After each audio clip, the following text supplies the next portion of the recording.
Hello friends, welcome to S Y academy. इस वीडियो में हम बात करेंगे सेंट्रल प्रोसेसिंग यूनिट के बारे में, जिसको सीपीयू भी कहते हैं। ये होता क्या है, इसकी अगर कोई डेफिनेशन पूछे, it is the electronic circuitry of a computer that carries out the actual processing and usually referred to as the brain of the computer.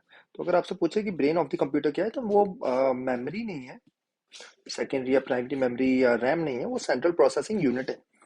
और ये इलेक्ट्रॉनिक सर्किटरी सेमीकंडक्टर्स वगैरह मिलके बनी होती है। और सारी प्रोसेसिंग, सारी जो काम कर रहा है ना आपका कंप्यूटर, जो चीजें दिखा रहा है वो सीपीयू ही कर रहा है। It is commonly called as processor also. So आपने देखा होगा इंटेल प्रोसेसर, फिर M1 M2 चिप्स आ रही हैं आजकल, तो एप्पल की है ना, ये सब सीपीयू ही है दोस्तों। प्रोसेसर कैसा है, मोबाइल का प्रोसेसर कैसा है, लोग बात कर रहे होते हैं, सीपीयू ही है वो। Physically a CPU can be placed on one or more microchips called integrated circuits। तो दोस्तों फिजिक्स में अगर आपने पढ़ा है, तो वो जो इंटीग्रेटेड सर्किट्स या सेमीकंडक्टर्स मटेरियल जो होते थे, उन सबको मिला के ही ये सीपीयू बनता है। तो अगर आपने कभी लैपटॉप खोला हो, कंप्यूटर खोला हो, तो रियलाइज किया होगा ये सब थोड़े से सर्किट्स पड़े होते हैं, राइट। उन्हें सेमीकंडक्टर बोलते हैं, हार्डवेयर मटेरियल भी इसे ही कहते हैं। और जनरली चाइना एक ऐसा कंट्री है जो इस पे सबसे ज्यादा वर्क कर रहा है। तो चाइना आज इतना ऊपर इसलिए है, वन ऑफ द रीजंस, दो देयर आर मेनी रीजंस, कि वो हार्डवेयर में काफी अच्छा काम कर रहा है। भारत भी, भारत का भी प्लान है लास्ट ईयर की सेमीकंडक्टर में, लास्ट ईयर और इस ईयर भी काफी पॉलिसीज आई हैं कि सेमीकंडक्टर में प्रोडक्शन बढ़ाएगा। देखते हैं कितना सक्सेसफुल होते हैं, बट अभी चाइना बहुत सक्सेसफुल है इसमें सेमीकंडक्टर प्रोडक्शन में। और ये सेमीकंडक्टर जो है, यही आपके इंटीग्रेटेड सर्किट्स होते हैं। और इंटीग्रेटेड सर्किट्स मिलके ही आप कह सकते हो आपका सीपीयू बन रहा है, राइट। तो आप देख सकते हो एप्पल आईफोन, आईपैड या कोई भी डेस्कटॉप, सबकी जो सर्किट्स, इंटीग्रेटेड सर्किट्स आ रहे हैं वो चाइना से आ रहे हैं। और that's why the rise of China. The integrated circuits comprise of semiconductor materials, right. Semiconductor materials आपको याद होना चाहिए, जो हमने प्रीवियस फिजिक्स की क्लासेस में पढ़ा है, इसमें मैं ज्यादा नहीं जाऊंगा। CPU is given instructions and data through programs. तो प्रोग्राम्स होते हैं दोस्तों, जो कोड आप करते हो ना, कोड, उसी से आपके प्रोग्राम बनते हैं दोस्तों, ठीक है। तो सीपीयू को इंस्ट्रक्शन ये प्रोग्राम देते हैं दोस्तों, ठीक है। और इंस्ट्रक्शन साथ साथ डेटा भी देते हैं। जैसे 2 और 3 आपने दिया, और इसको सम करना है, ये एक प्रोग्राम है। तो ये सम कर दिया जाएगा और आउटपुट दे दिया जाएगा 5, ठीक है। तो सीपीयू को इंस्ट्रक्शन और डेटा प्रोग्राम्स देते हैं। The CPU then fetches the program and data from the memory. तो सीपीयू जो होता है, मेमोरी से डेटा लेता है, और the CPU then fetches the program and data from the memory and performs arithmetic and logic operations as per the given instructions and store the result back to memory। तो जो भी आप काम कर रहे हो दोस्तों, वो आपकी प्राइमरी मेमोरी में लोड हो जाता है। आपको याद होना चाहिए प्राइमरी मेमोरी, जो मैं रैम बता रहा था, रैम, ठीक है, रैंडम एक्सेस मेमोरी। जो मैं आपको रैम लास्ट लेक्चर में बताया था, 2 GB रैम है, 4 GB रैम है, राइट। तो सीपीयू को प्रोग्राम और डेटा उसी मेमोरी से मिलता है।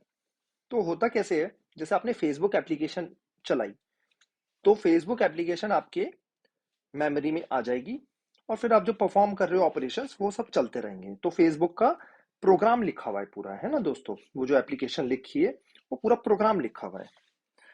ऐसे ही अगर आप जब इंस्टाग्राम खोलोगे, तो वो आपकी मेमोरी में लोड होगा, फिर उसका प्रोग्राम चलेगा, राइट। अभी मैं सिर्फ ऊपर ऊपर से बता रहा हूँ, डिटेल में जाता रहूंगा सब। अगर मैं डिटेल में फ्रंट एंड बैक एंड यहाँ पे बताने लग गया, तो थोड़ा ज्यादा हो जाएगा। तो सीपीयू जो होता है, वो फैच करता है प्रोग्राम और डेटा फ्रॉम मेमोरी।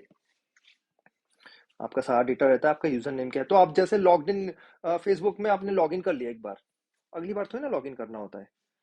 वो सब डेटा आपका स्टोर रहता है मेमोरी में, है ना। लेकिन आपने कैश अगर फ्लश कर दी, या आपने नया फोन लिया, तो आपको देखा होगा आपने कि आपको फिर से लॉग इन करना पड़ता है। तो फिर से लॉग इन क्यों करना पड़ रहा है, क्योंकि आपके मेमोरी मेमोरी में स्टोर नहीं है वो चीजें, कि आप हो कौन। एक बार स्टोर कर लिया तो मेमोरी में रहता है, अगर मेमोरी से डिलीट हो गया तो फिर से लॉग इन करना पड़ेगा। तो सीपीयू ने प्रोग्राम और डेटा लिया from memory and performs arithmetic and logic operations. Arithmetic perform operations perform किए जाते हैं, लॉजिक लगाया जाता है कि वही कैसे चीजें चलानी है, कि यूजर कौन है, इस यूजर ने अगर किसी फ्रेंड को मैसेज भेजा तो कैसे जाना चाहिए मैसेज, ये सब logics. As per the given instructions store the result back to memory. तो पूरे ऑपरेशंस परफॉर्म होते हैं दोस्तों। इंटरनेट से कनेक्ट हो तो डेटा भी जाता है एक जगह से दूसरी जगह, एक कंप्यूटर से दूसरी जगह, और फाइनल जो रिजल्ट आता है वो फिर से मेमोरी में डाल दिया जाता है, राइट। तो सीपीयू का ये काम है कि फैच करो प्रोग्राम, डेटा को फैच करो from memory, arithmetic and logic operation perform करो as per the given instructions, और आगे बढ़िए। जैसे आपने इंस्ट्रक्शन दी कि सम निकालना है तो 5 करेंगे, माइनस निकालना है तो 2 माइनस 3 माइनस 1 रिजल्ट आएगा। While processing, the CPU stores the data as well as instructions in its local memory called registers. तो आपकी मेन मेमोरी तो है ही दोस्तों, जिसमें चीजें जा रही हैं, लेकिन प्रोसेसिंग करते हुए भी दोस्तों ऑपरेशन होते रहते हैं इंटरनली। जैसे बिट 0 एंड 1 में बात करता है आपका कंप्यूटर, 0 एंड 1 में बात करता है आपका कंप्यूटर, उससे सिर्फ दो ही नंबर्स आते होते हैं, ठीक है, बिट बोलते हैं इसे, 0 and 1, binary system, right. rather than bit, better word is binary system। तो बाइनरी सिस्टम 0 एंड 1 ही समझता है। तो कुछ भी चीजें जो इंटरनली स्टोर होती हैं सीपीयू में, वो आपके रजिस्टर्स में स्टोर होती हैं। लोकल मेमोरी जो होती है वो रजिस्टर्स, ठीक है, ये मेन मेमोरी नहीं, registers separate memory, local memory. Registers are part of the CPU chip and they are limited in size and number, ठीक है। ये भी जो सेमीकंडक्टर मटेरियल है उसी से बनते हैं। Different registers are used for storing data, instructions और intermediate results। तो कुछ टेम्पररी रिजल्ट अगर आपको स्टोर करना है तो वो रजिस्टर में कर लिए जाएंगे, और जब फाइनल कंप्यूटेशन निकल के आ गई तो आप मेन मेमोरी में डाल दोगे।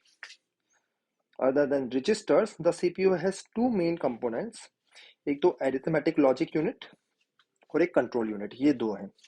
तो एक तो रजिस्टर हो गए जो टेम्पररी मेमोरी हो गई, फिर एएलयू हो गया और सीयू हो गया। एएलयू क्या है? Arithmetic logic unit. It performs all the arithmetic and logic operations that need to be done as per the instruction in a program। तो जो भी आपको arithmetic operations, arithmetic मतलब मैथ से रिलेटेड, पॉजिटिव नेगेटिव फैक्टोरियल निकालना है, modulus निकालना है, वो सब आपका अरिथमेटिक एंड लॉजिक यूनिट करता है। एंड लॉजिक ऑपरेशंस भी परफॉर्म करता है, जैसे एंड ऑपरेटर है या और ऑपरेटर है उसके बेसिस पे, और वो ऑपरेशंस ये परफॉर्म करने का काम है एएलयू का। कंट्रोल यूनिट का काम है, control unit controls sequential instruction execution. तो सीक्वेंस में काम करना, ठीक है, एक चीज पहले होनी चाहिए, पहले माइनस होना चाहिए फिर प्लस होना चाहिए, ये डिसाइड करा sequential instruction execution. Interpret instructions की इंस्ट्रक्शंस है क्या, उसको इंटरप्रेट कैसे करना है। And guides data flow through the computer memory, right. ALU input और आउटपुट डिवाइसेस। तो आपको दिख रहा है कि अरिथमेटिक एंड लॉजिक ऑपरेशंस तो आपके एएलयू अरिथमेटिक लॉजिक यूनिट तो आपके ऑपरेशंस परफॉर्म कर रहा है, सिर्फ अरिथमेटिक एंड लॉजिक, लेकिन कंट्रोल यूनिट बहुत सारा काम कर रहा है। एक तो सीक्वेंशियल इंस्ट्रक्शन एग्जीक्यूशन कर रहा है, इंटरप्रेट कर रहा है इंस्ट्रक्शंस को, उसके बाद डेटा फ्लो भी गाइड कर रहा है between memory, arithmetic logic unit, input and output devices. CPU is also popularly known as microprocessor. Microprocessor के बारे में हम थोड़ा सा अभी आगे चल के पढ़ेंगे। तो फ्रेंड्स ये सीपीयू हो गया, सिंपल ब्रेन है आपका कंप्यूटर का, और चीजें कैसे परफॉर्म करनी है ये सारा का सारा आपका सीपीयू डिसाइड करता है। सीपीयू मोस्ट इंपॉर्टेंट पार्ट है कंप्यूटर का। Thank you and take care.